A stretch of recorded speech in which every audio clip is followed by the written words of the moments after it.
साथ का महीना है ना, जितने यहाँ बैठे और जितने आस्था चैनल पर सुन रहे और जितने फेसबुक यूट्यूब पर कथा श्रवण करना, प्रयास करना, बैसाख के महीने में मिट्टी के पात्र में जो रात्रि भर जल रखा हो, मिट्टी के पात्र में अगर आपके पास में घड़ा हो, हंडा हो, नी हो, तो दिया हो, दीपक हो, कुल्लड़ हो, कोई भी तुम्हारे पास में जो मिट्टी का पात्र उसमें जल भरना, वो जल बैसाख के महीने की किसी भी सोमवार के दिन या किसी प्रदोष के दिन या बैसाख महीने के शिवरात्रि के दिन वो मिट्टी के पात्र का जल अपने घर के प्रत्येक व्यक्ति का स्पर्श कराकर उस मिट्टी के पात्र के जल को तांबे के पात्र में डाल लीजिए और घर के प्रत्येक व्यक्ति का स्पर्श करा लीजिए और शंकर भगवान पर कुंदकेश्वर महादेव के नाम से समर्पित करिए।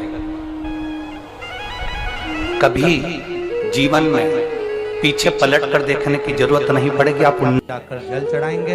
आप भी बना लो एक नियम कि बैसाख महीने की शिवरात्रि मुझे भी शंकर भगवान को अपने दिल की बात कहते हुए, अपने मन की बात कहते हुए, रोग मुक्ति के लिए, कार्य सिद्धि के लिए, धन वैभव संपदा के लिए, समृद्धि के लिए मुझे भी जल चढ़ा, मैं भी जल चढ़ा। एक लोटा पानी शिव जी को, उसमें बेलपत्र डालने के बाद हेड में उस जल को या कोई मिट्टी का सकोरा हो, बर्तन हो, घड़ा हो, कलश हो, उसमें भरा हुआ रखा हो, वो तांबे के पात्र में डाल लो, उसको ले जाकर चढ़ाओ। और एक और चीज का ध्यान रखना,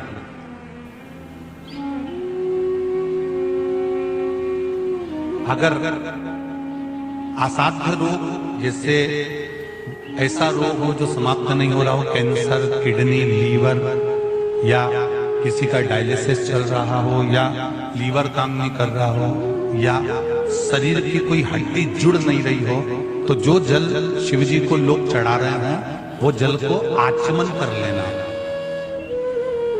और आचमन शंकर भगवान की छोटी बेटी अशोक सुंदरी के नाम से करना, उसका आचमन केवल अशोक सुंदरी के नाम से। और शंकर भगवान की सबसे छोटी लड़की अशोक सुंदरी नंदनवन में पैदा हुई, जन्म ली, नंदनवन में जन्म लिया। नंदनवन मतलब काशी। घर के छोटे बच्चों को भी बोलो, बड़ों को भी बोलो, बुजुर्गों को भी बोलो, चलो एक लोटा पानी चढ़ा के आते हैं, चलो।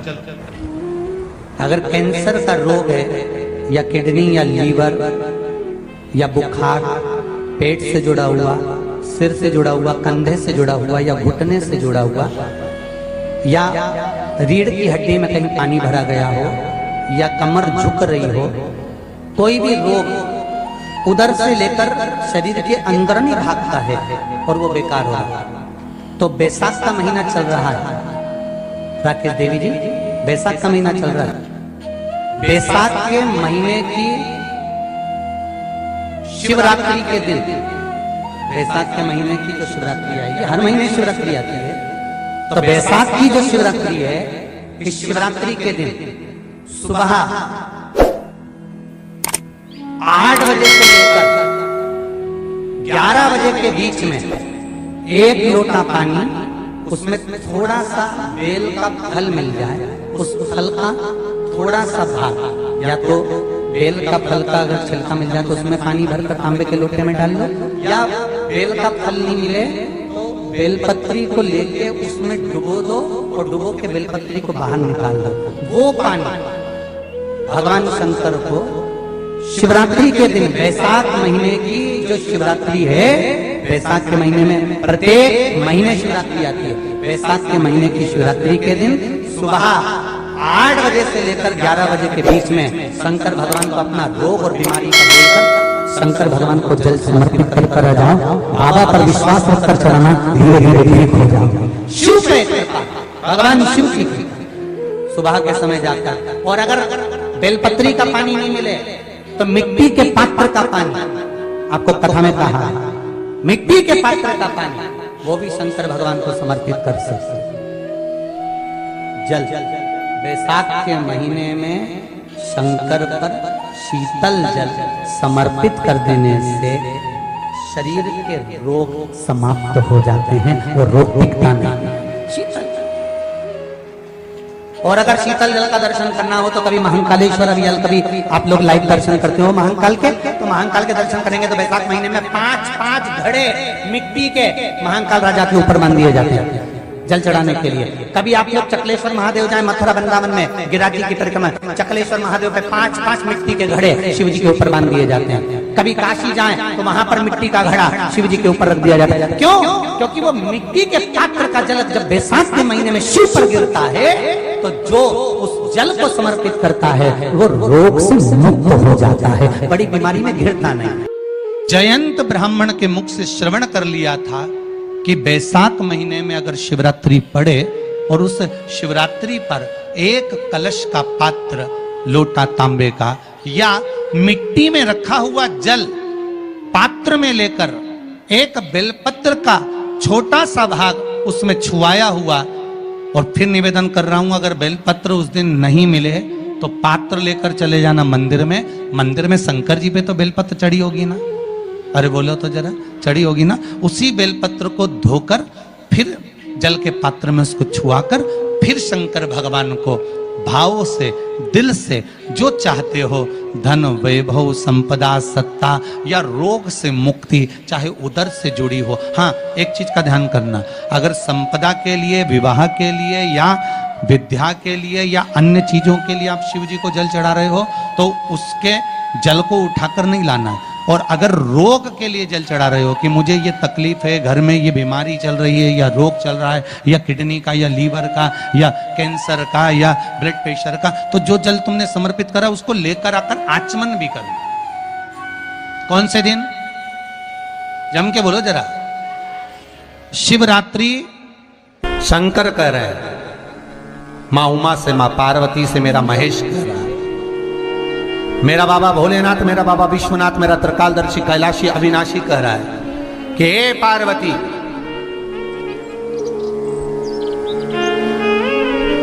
एक बीला, एक बेल जो मुझे समर्पित करता है और समर्पित करने के बाद उस बेल की महत्वता देखिए, जो बैसाख महीने में बाबा शंकर को जो चढ़ाया जाता है और 1000 अश्वमेध यज्ञ का पुण्य फल हम प्राप्त कर लेते, मात्र एक फल चढ़ाकर, मात्र एक फल चढ़ाकर। हे पार्वती, संसार का मनुष्य जब मुझे वो बेलपत्र समर्पित कर, वो बेल का फल समर्पित करता है, पार्वती वो फल जो मुझे चढ़ता है, फिर मैं भले नर्मदा के जल से निकला हुआ कंकर शंकर क्यों ना हूं, फिर चाहे मैं गंगा के जल से निकला हुआ कंकर शंकर क्यों ना हूं, चाहे फिर मैं यमुना के जल से निकला हुआ कंकर शंकर क्यों ना हूं, चाहे मैं सरयू के जल से निकला हुआ कंकर शंकर क्यों ना हूं, चाहे मंदाकिनी के जल से निकला हुआ कंकर शंकर क्यों ना हूं, ए पार्वती, फिर जो भी शिवलिंग पर वो बेल समर्पित होता है वो बेल उठाकर जीव अपने कार्य में ले सकता है। ये माँ उमा से कह रहा है। तो उस बेल की महत्वता जानेंगे। अब अपन उस बेल को जानने के लिए वापिस स्कंद पुराण में चले तो स्कंद पुराण में लिखा हुआ है कि जो बेल बैसाख के महीने में शंकर को चढ़ाया जाता है वो बेल का फल उठाकर रख लिया जाता है। बैसाख के महीने में उस चढ़े हुए, बाकी का आपको बेल का फल खाना हो तो बात दूसरी, पर चढ़ा हुआ जो बेल का फल है वो पूरा बैसाख नहीं खाना। बैसाख के बाद में अगला जो महीना आए उस महीने के अंदर उस फल के अंदर का गुर्दा निकालकर उसको सुखा लीजिए, और सुखाकर जिस व्यक्ति को पथरी की बीमारी हो और जिस व्यक्ति को पेट में बहुत भोजन पचता ही नहीं है, पूरा शरीर पाचन क्रिया बेकार हो गई, उस व्यक्ति को केवल 7 दिन तक शंकर पर चढ़ा हुआ वो बेलपत्र प्रदान कर दीजिए।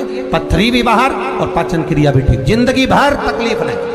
उस बैसाख में उस फल की इतनी महत्वता बाबा भोलेनाथ स्कंद पुराण, लिंग पुराण, नर्मदा पुराण, पद्म पुराण के अंतर्गत, शिव महापुराण के अंतर्गत वर्णन कर उसकी महत्वता है।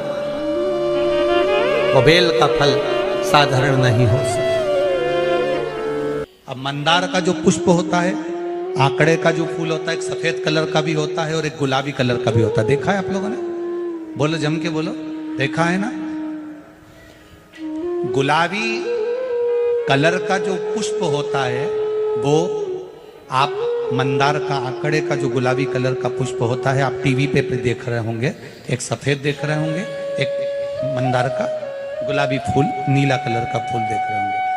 जो नीला कलर का जो पुष्प होता है, गुलाबी कलर का जो आंकड़े का फूल होता है, प्रयास करना। जब किसी विषम परिस्थिति में फंस गए, विषम परिस्थिति, जब आपको लग रहा है कि मुझे बहुत भय लग रहा है, कुछ बुरा होने वाला, आपको लग रहा है आज मेरी उल्टी आंख बहुत फड़क रही है, कुछ गड़बड़ होने वाला, आपको लग रहा है मेरी सीधी आंख फड़क रही, कुछ गड़बड़ होने वाला, तब केवल वो नीला जो गुलाबी पुष्प है मंदार का, उसको कहीं से लाकर शिवालय में अशोक सुंदरी वाली जगह पर स्पर्श कर कर शिवलिंग पर आप चढ़ा दीजिए। आपकी विषम परिस्थिति कैसी भी होगी वो रास्ता बनाकर बाहर निकल जाएगी। आपको फंसना नहीं, परेशान नहीं। मंदार आंकड़ा, सफेद आंकड़े का पुष्प भी भगवान शिव को समर्पित होकर, जैसे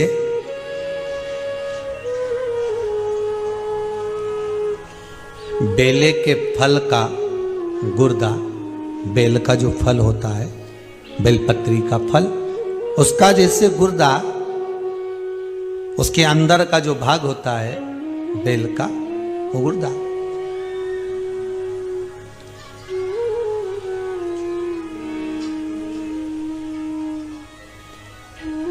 उसको अग्नि में जलाकर उसकी भस्म तैयार कर कर छान कर जब जब आपके यहां विद्वान ब्राह्मण शिव जी का अभिषेक कराते हैं, पूजन कराते हैं, तो उसमें लिखते हैं पूजन के साहित्य में, बेलपत्री, धतूरा, दुर्वा, ये उसमें नीचे लिखेंगे भस्म। लिखते कि नहीं लिखते? लिखते हैं ना, भस्म अभिषेक में चाहिए रहती है। तब उस भस्म का थोड़ा सा भी भाग आप अगर शिव को समर्पित कर रहे हो तो ये जान लें कि शंकर मनवांछित फल प्रदान कर रहे हैं। शिव फल प्रदान कर रहे हैं।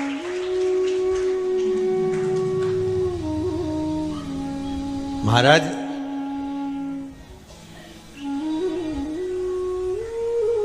बेलपत्री के वृक्ष के नीचे बैठकर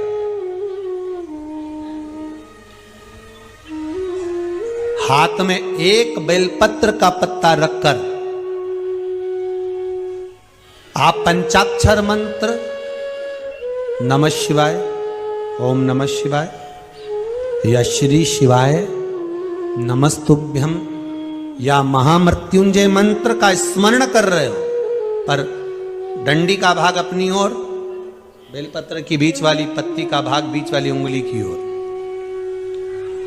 रखकर अगर आप स्मरण कर रहे हैं और अपनी कामना कर कर बेलपत्री के वृक्ष के नीचे बैठकर उस पत्ते को सम्मुख रखकर बाबा से विनय कर कर एकांत में उस बेलपत्री के वृक्ष की छांव में, बेलपत्री के वृक्ष की छांव आप कामना कर कर उस पत्ते को शंकर भगवान के ऊपर समर्पित कर रहे हैं, तो ये जान कर रखें कि पार्वती और शिव का मिलन करवा रहे हैं और अपनी मनवांछित फल कामना पूर्ण करवा रहे हैं। क्योंकि शिव और पार्वती का जब मिलन होता है, शंकर पार्वती जब एक दूसरे के सम्मुख में होते हैं, शिव और पार्वती जब एक दूसरे के सामने अपने बच्चों के कारण एक दूसरे के सम्मुख में आते हैं, तो उनके चेहरे पर प्रसन्नता का भाव आ जाता। वो फल, मनवांचित फल की कामना, आप जिस कामना के लिए कर रहे हैं, विवाह के लिए, नौकरी के लिए, सर्विस के लिए, व्यापार के लिए, रोग मुक्ति के लिए, आप जिस कामना से कर रहे हैं, ईश्वर महादेव, जो व्यक्ति पथभ्रष्ट हो जाए, जैसे मदिरा के नशे में पड़ गया, कहीं जुए में पड़ गया, कहीं मांसाहार में पड़ गया, कहीं व्यसन में पड़ गया, कहीं गलत काम में अगर कोई जा रहा है, तो श्रंभेश्वर महादेव के नाम से काली तिल भगवान शिव को समर्पित करी जाती है। महाराज,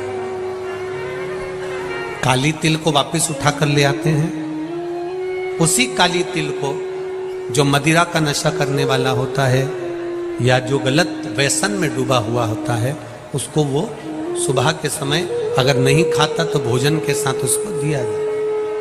श्रंभेश्वर महादेव, एक बेलपत्री का भी बहुत अच्छा प्रयोग है श्रंभेश्वर महादेव का।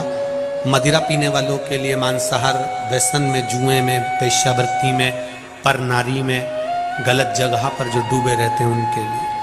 पहले की कथा में उसका वर्णन किया है बेलपत्री पर। श्रम्भेश्वर महादेव, एक बार सब बोलेंगे, कौन से महादेव? श्रम्भेश्वर महादेव।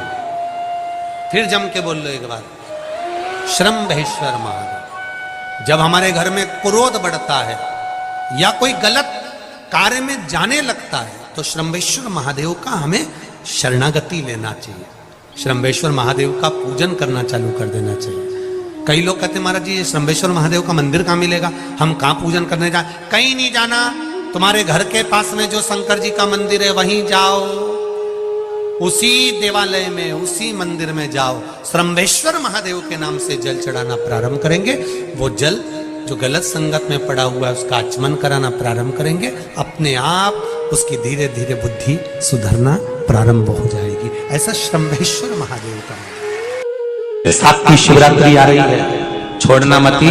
बेलपत्री का पत्ता जल में डालकर भले पत्ते को निकाल देना, और वो जल, जो रोग है, जो बीमारी है, संपदा नहीं आ रही हो, दुकान नहीं चल रही हो, व्यापार नहीं चल रहा हो, बच्चे चिड़चिड़े हो गए हो, क्रोध पड़ रहा हो, तो भी बाबा पर घर के प्रत्येक व्यक्ति एक लोटा जल जरूर चढ़ा के आना, शिव को नमन कर कर आना। ये मौका नहीं मिलता कि बैसाख महीने की शिवरात्रि, यह भी शंकर भगवान को अपने दिल की बात कहते हुए, अपने मन की बात कहते हुए, रोग मुक्ति के लिए, कार्य सिद्धि के लिए, धन वैभव संपदा के लिए, समृद्धि के लिए मुझे भी जल चढ़ा, मैं भी जल चढ़ा। एक लोटा पानी शिव जी को, उसमें बेलपत्र डालने के बाद हेड लें, उस जल को, या कोई मिट्टी का सकोरा हो, बर्तन हो, घड़ा हो, कलश हो, उसमें भरा हुआ रखा हो, वो तांबे के पात्र में डाल लो, उसको ले जाकर चढ़ा लो। और एक और चीज का ध्यान रखना,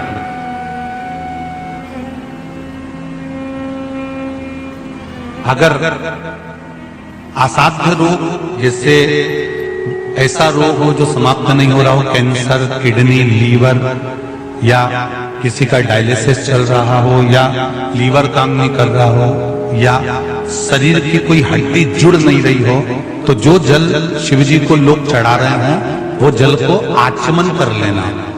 और आचमन शंकर भगवान की छोटी बेटी अशोक सुंदरी के नाम से कर, उसका आचमन केवल अशोक सुंदरी के नाम से। और शंकर भगवान की सबसे छोटी लड़की अशोक सुंदरी नंदन मन में पैदा हुई, जन्म नंदन मन में जन्म।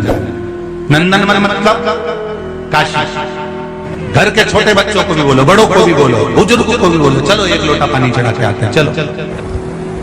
अगर कैंसर का रोग है, या किडनी, या लीवर, या बुखार, पेट से जुड़ा हुआ, सिर से जुड़ा हुआ, कंधे से जुड़ा हुआ, या घुटने से जुड़ा हुआ, या रीढ़ की हड्डी में कहीं पानी भरा गया हो, या कमर झुक रही हो, कोई भी रोग उधर से लेकर शरीर के अंदर नहीं भागता है और वो बेकार हो रहा है। तो बैसाख का महीना चल रहा है राकेश देवी जी, बैसाख का महीना चल रहा है। बैसाख के महीने की शिवरात्रि के दिन, बैसाख के महीने की जो शिवरात्रि आएगी, हर महीने शिवरात्रि आती है, तो बैसाख की जो शिवरात्रि है, इस शिवरात्रि के दिन सुबह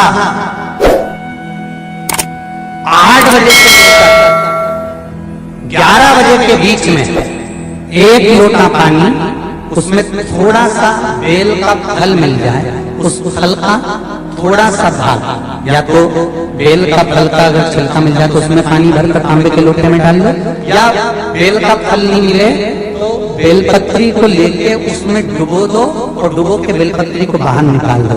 वो पानी भगवान शंकर को शिवरात्रि के दिन, बैसाख महीने की जो शिवरात्रि है, बैसाख के महीने में प्रत्येक महीने शिवरात्रि आती है, बैसाख के महीने की शिवरात्रि के दिन सुबह 8 बजे से लेकर 11 बजे के बीच में शंकर भगवान को अपना रोग और बीमारी शंकर भगवान को जल समर्पित कर बाबा पर विश्वास रखकर चढ़ाना, धीरे धीरे ठीक हो जाएगा। शिव से भगवान शिव की सुबह के समय जाकर, और अगर बेलपत्री का पानी नहीं मिले तो मिट्टी के पात्र का पानी, आपको कथा में कहा मिट्टी के पात्र का पानी वो भी शंकर भगवान को समर्पित कर सकते। जल बैसाख के महीने में शंकर पर शीतल जल समर्पित कर देने से शरीर के रोग समाप्त हो जाते हैं, वो रोग दिखता नहीं। शीतल और अगर शीतल जल का दर्शन करना हो तो कभी महाकालेश्वर अभियान, कभी आप लोग लाइव दर्शन करते हो महाकाल के, तो महाकाल के दर्शन करेंगे तो बैसाख महीने में 5-5 घड़े मिट्टी के महाकाल राजा के ऊपर मान दिए जाते हैं जल चढ़ाने के लिए। कभी आप लोग चकलेश्वर महादेव जाए मथुरा वृंदावन में गिरिराज की परिक्रमा, चकलेश्वर महादेव पे 5-5 मिट्टी के घड़े शिव जी के ऊपर बांध दिए जाते हैं। कभी काशी जाएं तो वहां पर मिट्टी का घड़ा शिव जी के ऊपर रख दिया जाता है। क्यों? क्योंकि वो मिट्टी के पात्र का जल जब बैसाख के महीने में शिव पर गिरता है तो जो उस जल को समर्पित करता है वो रोग से मुक्त हो जाता है, बड़ी बीमारी में घिरता नहीं। बैसाख के महीने में सत्तू जरूर खाओ, और सत्तू चाइना से नहीं आएगा, इंडिया में बनेगा। श्रीमद् महापुराण की कथा कहती है कि शंकर भगवान के शिवलिंग से लेकर जलाधारी में कुछ स्थान ऐसे हैं वहां पर हमारा मात्र स्पर्श कर अपने दिल की बात कह देने पर भी कार्य सफल हो जाता है। तुम जल चढ़ाओ मत चढ़ाओ, तुम बेलपत्र चढ़ाओ मत चढ़ाओ, तुम धतूरा चढ़ाओ मत चढ़ाओ, पर दिल से अगर तुमने कहा तो उसका फल मिलेगा। सत्तू 12 महीने खाओ मत खाओ। कौन सा महीना? बैसाख के महीने में सत्तू जरूर खाओ, और सत्तू चाइना से नहीं आएगा, इंडिया में बनेगा और बना भारत में ही। मरने का 47वां दिन, जब मरेंगे तब गरुड़ पुराण बचेगी, पहले ही सुन लो। और जिसके पास में गरुड़ पुराण नहीं हो तो पंडित जी से मंगवा कर फिर पढ़ के देख लेना। मरने के 47वें दिन, 47 डेज, 47वें दिन किस चीज का दान तुम्हारे सामने आता है?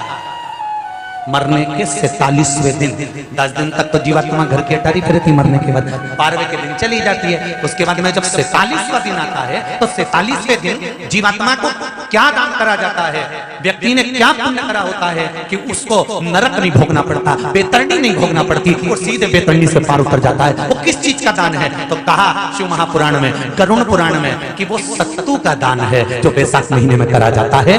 सत्तू का दान 3 चीजों से मिलकर बनता है। जौ, बोलते जाओ, गेहूं, चना, ये 3 चीज से मिलकर बनता है। इसमें जो बारीक बारीक कण होते हैं, जितने जितने 3 चीज के मिले हुए बारीक बारीक कण होते हैं, ये जब दान किया जाता है सत्तू का, तब ये बेतरणी करने के लिए 47वें दिन इस जीवात्मा ने अगर सत्तू का दान करा होता है या सत्तू का सेवन बैसाख के महीने में करा होता है तो उसको बेतरणी नहीं भोगना पड़ती, डायरेक्ट सीधे रत्नाम उज्जैन से डायरेक्ट। मैंने भी तो ये पूछा किस किस क्या बनता है, मैं अभी थोड़ी ना कि अभी बन गया। बैसाख में बनता तो होगा। पहले गांव के लोग तीरथ करने जाते थे, गांव का लोग जब तीरथ करने जाता था कोई सामान नहीं ले जाता, सत्तू बांधी पोटली में धरा यूं और पानी में घोलिया और नमक डालिया या शक्कर या गुड़ घोल के और पी के वही चले। आज के अब जब सैनिक युद्ध करने जाता है, थक जाता है, बहुत थकान हो जाती है, जब उससे देखा जाता है तो सैनिक का जो कमांडर होता है वो सत्तू मंगवाता है और गिलास में घोल घोल कर पूरी सेना को पिलवाकर फिर युद्ध में उतार देता है। फिर युद्ध में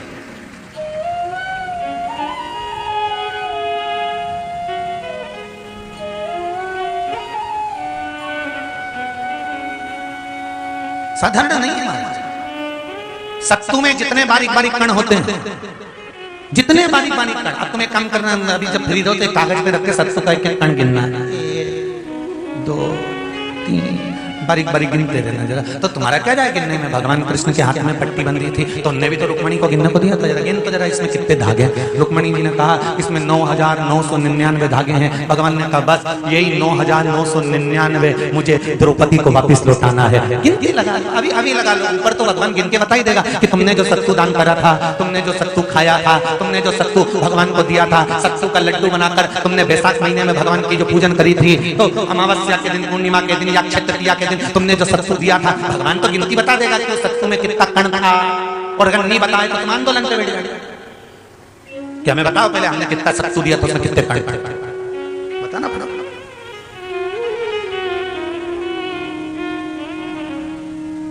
एक शिव की आराधना में चांगुना ने एक लोटा जल भरा, उसमें थोड़ा सा चंदन डालकर बेलपत्री के वृक्ष के नीचे ले जाकर डाल देती, थोड़ा सा जल बचाकर शिव जी को डाल देती। शंकर भगवान ने एक दिन चांगुना के सामने मन में विचार प्रकट करा और पार्वती जी से कहा, पार्वती एक बात समझ में नहीं आती, आधा जल ये बेलपत्री को देती है, आधा जल मुझे देती है। जब आधा जल मुझे देती है तो मुझे बड़ा गुस्सा आता है, क्योंकि बच्चे और बूढ़े ये दोनों एक समान है। बच्चों को थोड़ा सा भी उसकी सामग्री में से, उसकी चॉइस की चीज में से तोड़ के अगर दूसरे को दे दिया तो बच्चा यूं फेंकेगा, वो जाके और मुंह फुला के बैठ जाएगा, नी खाऊं नी खाऊं। मां समझाए थारे ही भाई है रे, होगा नीचे मत को ऐसा भाई जो मेरा ही रिश्ता खा जा, मुझे तो पूरा ही चाहिए। फिर मां अंदर जाएगी, फ्रिज में से वापिस पूरा की पूरा आम निकाल के लाएगी और आम देगी, ये ले, ये पूरा है, अब चक्कू से कटा नहीं देखे, छोरा भी इतना है वाला पूरा घुमा घुमा के देखेगा।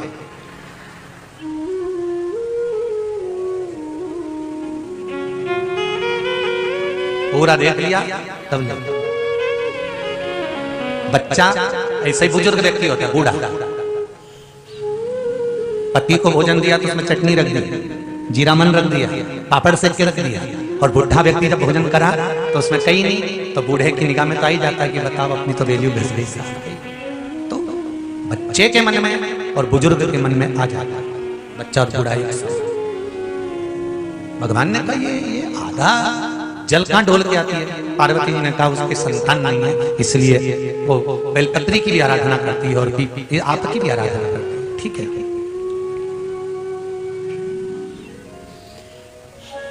भगवान देवादिदेव महादेव ने देखा चांगुना ने बहुत सेवा कर ली।